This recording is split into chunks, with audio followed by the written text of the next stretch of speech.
छत्रपती शिवाजी महाराजस्व अभियान अंतर्गत निजामपूर मंडळामध्ये शनिवार दिनांक 18 एप्रिल 2026 रोजी शिबिर आयोजित करण्यात आले होते। या मंडळा अंतर्गत 35 गावातील जनतेने या शिबिराचा लाभ घेतला। या शिबिरामध्ये उत्पन्नाचे दाखले, जातीचे दाखले, डोमासाईल, वय अधिवास दाखले, जन्म दाखले, फेरफार, वारस नोंदी तसेच सातबारा वाटप करण्यात आले। संजय गांधी योजना, श्रावणबाळ योजनेअंतर्गत लाभार्थ्यांना मंजुरीचे पत्र वाटप करण्यात आले। लक्ष्मी मुक्ती योजनेअंतर्गत महिलांना लाभ देण्यात आला। कृषी विभागाचे ट्रॅक्टर व ग्रास कटर वाटप करण्यात आले। आरोग्य तपासणी लाभार्थ्यांची करण्यात आली। सदर शिबिराकरिता निजामपूर मंडळातील ग्राम महसूल अधिकारी मारुती चाटे, आकाश पवार, कमलेश चौखे, सुनील टेळे, तन्मय देसाई, सुकेशिनी राक्षस मारे, महसूल सेवक गणेश रसाळ, जनार्दन कदम, रोशन खरस, बाळाराम कदम, गोविंद गोळंबे तसेच निजामपूर मंडळ अधिकारी विद्या अंकुश साळवे यांनी व त्यांच्या टीमने उपविभागीय अधिकारी डॉक्टर संदीपान सानप, तहसीलदार विपिन लोकरे, नायब तहसीलदार अरविंद घेमूर, सुधीर यादव, राहुल शितोळे यांच्या मार्गदर्शनाखाली शिबिर यशस्वीरित्या संपन्न केले। या शिबिराकरता मानगाव पंचायत समिती सभापती विलास शिंदे, पंचायत समिती सदस्य अक्षय जाधव, निजामपूर सरपंच राजाभाऊ रणपिसे, भूमी अभिलेख उपअधीक्षक गणेश सोनार, कृषी विभागाचे अधिकारी किरवण पळवळकर, शिरसाड सरपंच प्रमोद खेतम, पर्यवेक्षिका निजामपूर बीट शहर सीमा ठाकरे, मानगाव तहसील कार्यालयातील टीम, निजामपूर विभागातील महिला बचत गट यावेळी उपस्थित होते।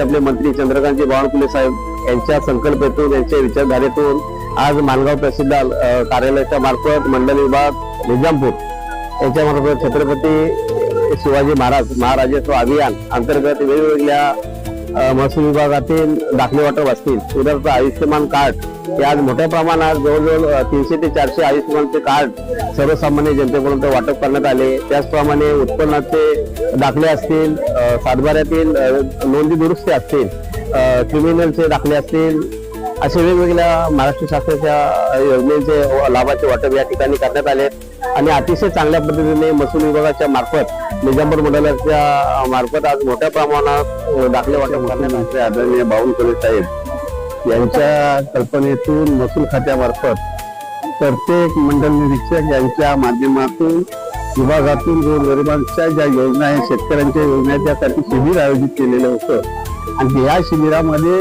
शासनाच्या माध्यमातून जातीचे दाखले, उत्पन्नाचे दाखले, ट्रॅक्टर वाटप, अनेक ज्या काही योजना होत्या त्या योजनेचं वाटप या ठिकाणी अत्यंत चांगल्या पद्धतीने करण्यात आलेलं आहे। मी महाराष्ट्र राज्याचे मुख्यमंत्री आदरणीय बावनकुळे साहेब यांना मनापासून धन्यवाद देतो की त्यांनी गरिबांसाठी या योजना अशाच चालू ठेवल्या पाहिजेत आणि जास्तीत जास्त शेतकऱ्यांना 2026 रोजी निजामपूर मंडळामध्ये आपण शिबिर आयोजित केलेलं आहे। सदर शिबिरामध्ये निजामपूर विभागातील जे 35 गावांचे ग्रामस्थ आहेत, लाभार्थी आहेत, यांना सर्वांना आपण लाभ देण्यात आलेला आहे। उत्पन्नाचे दाखले, जातीचे दाखले, डोमिसाईल दाखले, जन्ममृत्यू प्रमाणपत्र, आभा कार्ड 100 असे विविध प्रकारच्या योजनांचा, रेशन कार्ड असेल, संजय गांधी योजना असतील, अशा विविध योजनांचा इथे लाभ देण्यात आला। सदर शिबिराकरता पूर्वीपासूनच 1 महिन्यापूर्वीपासून आमचे सर्व तलाठी, सर्व महसूल सेवक इथे मेहनत घेत आहेत आणि अशा पद्धतीने आम्ही शिबिर आज यशस्वी महाराज समाधान शिबिर आयोजित केलेलं आहे निजामपूर येथे। तर आमच्या आयसीडीएस महिला बाल कल्याण विभागातर्फे आम्ही वेगवेगळे स्टॉल लावलेले आहे आणि महिलांना येणाऱ्या सगळ्या जनतेला आम्ही जनजागृतीसाठी स्टॉल लावलेले आहे। त्या स्टॉलमध्ये आम्ही महिला बाल विकासाची योजना आहे, जी मातृवंदन योजना, जी महिला गरोदर असते, तिला पहिल्यांदा जी गरोदर राहते ती अंगणवाडी ताईकडे जर तिने नोंदणी केली तर तर तिला 5,000चा लाभ दिला जातो. आणि दुसऱ्या संस्थेला सुद्धा जर मुलगी झाली आणि अंगणवाडी ताईकडे जर तुम्ही नोंदणी केली तरी सुद्धा तिला 5,000चा लाभ दिला जातो.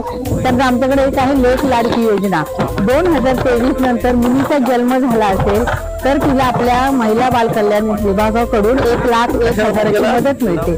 आणि नोंदणी ही अंगणवाडी ताईकडेच करायची आहे. नोंदणी केल्या तिला पहिला लाभ 5,000चा मिळतो.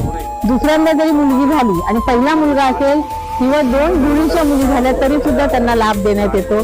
शिवाय 3 ते 6 वर्ष वयोगटामध्ये बाल शिक्षण आकारानुसार दिले जाते. त्याचे आम्ही विविध स्टॉल लावलेले आहे, कारण इंग्लिश मिडियमची वाढती संख्या आणि त्यांचा पालकांचा कल हा आपल्या मराठी मीडियमकडे आला पाहिजे. कसं आपल्याकडे शिक्षण बाल शिक्षण दिलं जातं. अंगणवाड्यांमध्ये THR येतो, टेक होम रेशन. त्याच्यापासून सुद्धा आमच्या ताईंनी लाडू बनवलेले आहे, वड्या बनवलेल्या आहेत, थालीपीठं बनवलेली आहेत की ती मुलांना द्यावे खाण्यासाठी आणि मुलं सुदृढ कशी होतील, कुपोषण कसं